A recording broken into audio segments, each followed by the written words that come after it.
Livre audio Je suis toujours là, traduction française par Catherine Huard, tiré du livre I Am Still Here, auteur Ada Hegyi. Chapitre 24. La guérison et la délivrance d'un pasteur. Il y a plusieurs années, il y avait un couple ici à Sainte-Augustine en Floride. Il était leader dans la foi dans leur église actuelle. J'avais déjà servi dans leur église et partagé l'amour de notre Père, Papa Dieu. Un jour, la femme du pasteur m'a téléphoné en mentionnant qu'elle croyait qu'il avait quelque chose qui n'allait pas avec son mari et qu'il avait besoin de délivrance. S'il te plaît, comprends qu'ils étaient les pasteurs en leadership dans l'église à Sainte-Augustine en Floride. Je lui ai donc demandé « Qu'est-ce que tu veux dire? Explique-moi, s'il te plaît. » Elle me répondit « Lorsqu'il dort dans son lit, la nuit, il grogne comme un animal. » J'ai dit, « Tu veux dire il ronfle? » Elle dit, « Non, il grogne comme un animal. » Ensuite, en continuant de me dire, « Je crois qu'il a besoin d'être délivré d'esprits démoniaques. » Alors je lui ai dit, « Si cela convient à ton mari, rencontrons-nous à l'église et je viendrai avec une équipe. Dis-moi l'heure et quand. » Une rencontre fut prévue. Moi, mon mari, mon fils et 2 autres personnes du ministère. Dans la prière et le jeûne, nous nous sommes rendus à la rencontre.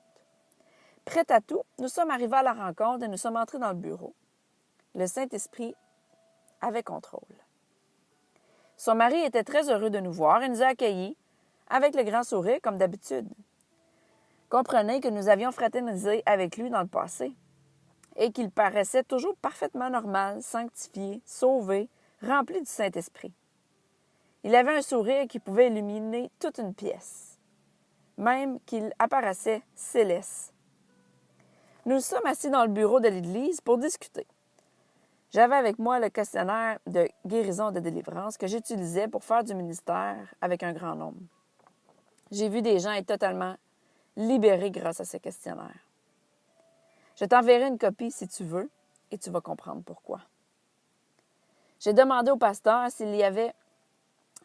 s'il savait pourquoi nous étions là. Il m'a répondu oui. Je lui ai demandé, est-ce que c'est correct avec toi si je prends quelques notes pendant notre entretien? Comme si nous étions dans le bureau du docteur. Il m'aurait dit, non, pas de problème. Alors, je posais les questions et il répondait.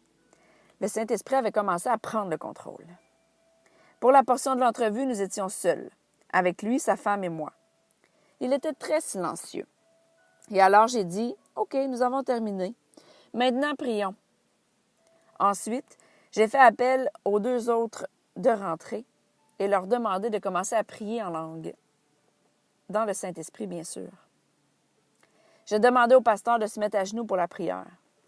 Il me regarda, en même temps qu'il s'agenouillait, comme s'il ne voulait pas vraiment se mettre à genoux. Mais il n'avait pas le choix. Je lui ai donné l'ordre de se mettre à genoux, de se courber devant le roi des rois, le Seigneur des seigneurs, et c'est ce qu'il fit. J'ai immédiatement mis ma main sur sa tête et j'ai commencé à prier. À ce moment, j'ai ordonné à tous les esprits identifiés et révélés dans le processus de l'entrevue de sortir de lui au nom de Jésus. Tout d'un coup, des milliers de voix sont sorties de lui en hurlant. La femme, le pasteur, courut hors de la pièce parce que le son était trop troublant pour elle. On a continué à prier. Il y avait plusieurs voix en lui qui parlaient en même temps.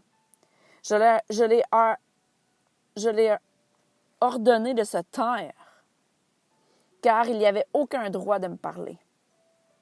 Ils m'ont répondu en disant que je n'avais pas ce pouvoir. Et j'ai répondu, ce n'est pas par la force, ni par ma puissance, mais par l'Esprit de Dieu vivant, que vous allez sortir de lui au nom de Jésus. Son corps s'est tordu d'une façon visiblement inexplicable. Dieu m'a dit de ne pas ôter ma main sur sa tête. J'ai obéi, j'ai continué à ordonner aux démons de le quitter. Ils étaient plusieurs. Mais l'amour ne baisse pas les bras, n'échoue pas, jamais n'abandonne. Je lui disais pendant ce temps, répète après moi, Jésus est le Seigneur. Et il répondait, je suis le Seigneur. Non, vraiment, Nous continuons de prier jusqu'à ce que mon mari ouvre la Bible et commence à lire Jean 3,16 et 1 Corinthiens 13, le chapitre sur l'amour. Il a entouré le pasteur de ses bras et tout s'est arrêté. Les courbures et les pliures de son corps se sont estompées et il s'est effondré sur le sol en pleurant. Il était totalement délivré.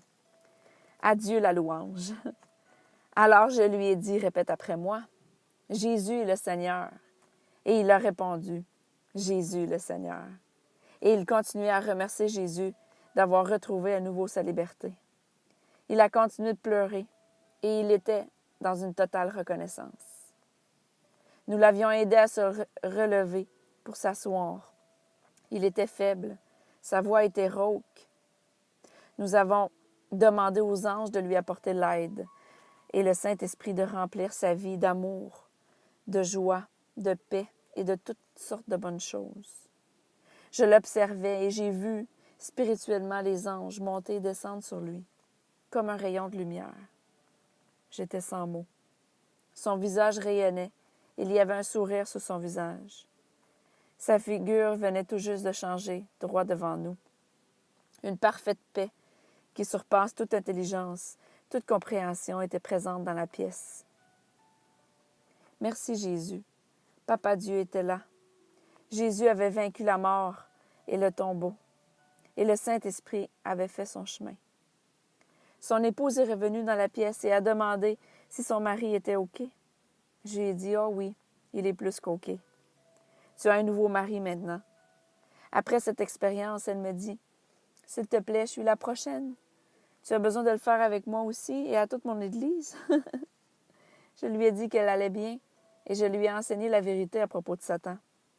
Il est un adversaire déchu. Le plus important, c'est de savoir ce que Jésus a dit. Il a vu Satan, tomber comme un Hitler. Satan a échoué. Jésus a réglé son cas. Alors maintenant, c'est facile pour nous de le mettre à sa place, qui lui revient, la défaite. Alors, dans le nom de Jésus, chasse-le.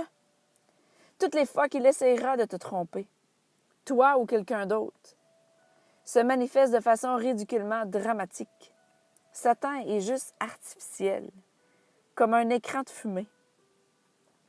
Je partage ce témoignage pour que vous le sachiez. Dieu le Père qui vit en nous l'a créé, l'ennemi. Il nous a donné tout le pouvoir au-dessus de tous les pouvoirs de l'ennemi. Satan, le diable, est un ennemi vaincu. Et tu n'as pas besoin de faire du ministère uniquement pour chasser les démons. Une chose que je peux ajouter, c'est que le pasteur n'a pas eu conscience de ce qui s'est passé. Sa gorge était irritée. Il disait avoir senti le feu sur sa tête. Et c'est cela qui l'immobilisait. Merci, Papa Dieu, de l'avoir aimé autant et de l'avoir délivré. L'amour n'échoue jamais. L'amour l'a rendu libre. Tu es impressionnant, Dieu. Merci, Jésus. Merci, Saint-Esprit, d'être là, d'être toujours là et à jamais présent. Amen.